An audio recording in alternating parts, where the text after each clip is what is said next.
સિદ્ધેશ્વર ગ્રુપના બિલ્ડર પાનસુરિયા બંધુની ધરપકડ. Siddheshwar prime plus બિલ્ડરોની ધરપકડ. સુરેશ પાનસુરિયા અને મનીષ પાનસુરિયાની ધરપકડ. અધૂરી સાઇટ રાખી ફરાર થતા ફરિયાદો નોંધાઈ હતી. હરણી પોલીસે કરી ધરપકડ. બુકિંગ એમાઉન્ટ લઈ સાઇટ અધૂરી રાખતા ઠેકરનાથ વિસ્તારમાં અનેકો રોકાણ કરી છેતરાયા. ઘણા મહિનાઓથી ફરાર હતા પાનસુરિયા બંધુ. ગઈ ફેબ્રુઆરી 2024માં દર્શિતભાઈ શાહે પોતાની ફરિયાદ આપેલી છે. પોતે 3 કરોડ જેવી રકમ છે એ સુરેશભાઈ પાનસુરિયા નામના જે વ્યક્તિ છે જે પ્રાઇમ પ્લસ કરીને કન્સ્ટ્રક્શન સાઇટ ચલાવે છે તેમાં રોકાણ માટે આપેલી અને રજિસ્ટર બાના ખાતે 1.5 થી 2% વળતર આપવા માટે જણાવેલું. શરૂઆતમાં એને થોડો સમય માટે વળતર આપેલું અને બાદ પછી વળતર બાબતે વાતચીત કરતા સુરેશ પાનસુરિયાએ કોઈ સંતોષકારક જવાબ આપેલો નહીં.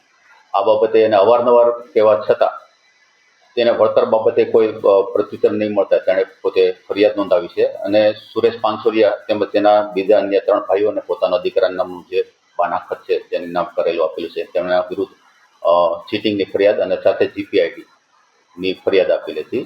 એ કામે અવારનવાર આરોપીના ઘરે અને બધી જગ્યાએ તપાસ કરતા આરોપી મળ્યો તો વચ્ચે નામદાર કોર્ટમાં રાહત લેવા માટે પણ ટ્રાય કરેલી પણ કોઈ રાહત ન મળે અને આજ રોજ એટલે કે ગઈકાલ રાત્રે તેને બાતમી રાહે વેમલી ખાતેના પોતાના ઘરેથી એને પકડી પાડેલ છે. આ જ બાબતમાં આપણે કહીએ તો બીજા 2 સાહેદો છે કે જેના એકના 52 લાખ રૂપિયા અને 25 લાખ રૂપિયા છે. એને પણ આવુંથી ચીટિંગ એની જોડે કરેલું છે. એમાં એકની પાસેથી રજિસ્ટર બાનાખત છે, બીજાનું રજિસ્ટર બાનાખત છે.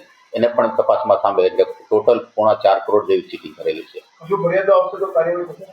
હજુ ફરિયાદો આવશે તો 100% કાર્યવાહી થશે અને સાથે એ પણ જણાવવાનું કે આરોપીએ જે કાંઈ ચીટિંગ કર્યું છે તેની 3 ફરિયાદો 2018, 20 અને 26માં બાબોદ પોલીસ સ્ટેશનમાં 3 ચીટિંગની ફરિયાદો દાખલ છે. સાથે સાથે અમરેલીમાં 2021માં લેન્ડ ગ્રેબિંગનો ગુનો પણ દાખલ થયેલો અમને રેકોર્ડ ઉપરથી જાણવા મળે છે. સર, બીજી ઘણી એની સાઇટો છે અને ગરીબ જરૂરિયાતમંદ લોકોની પણ એક સાઇટ છે 11 ટાવરની કિશનવાડી પાસે. એ લોકોને 6 વર્ષથી પોઝેશન પણ નથી આપ્યા, છેતરપિંડી કરી છે. એક ફ્લેટ ઉપર 3 દસ્તાવેજો કર્યા છે, છેતરપિંડી કરી છે. એ બાબતે જો પબ્લિક આવે તો એના માટે શું અપીલ કરશો પબ્લિકને? ખાસ કાંઈ પણ એની સાથે ચીટિંગ થયું તો 100% તે પોલીસ સ્ટેશન જે સંબંધિત પોલીસનો સંપર્ક કરે અને પોતાની હકીકતથી વાકેફ કરે જેથી એના વિરુદ્ધ કાર્યવાહી કરવા માટે પોલીસ તાત્કાલિક પગલાં લે. સાહેબ, અત્યાર સુધી એમને ક્યાં ક્યાં આશ્રય લીધો છે તો એ પણ ગુનેગાર થઈ શકે ને?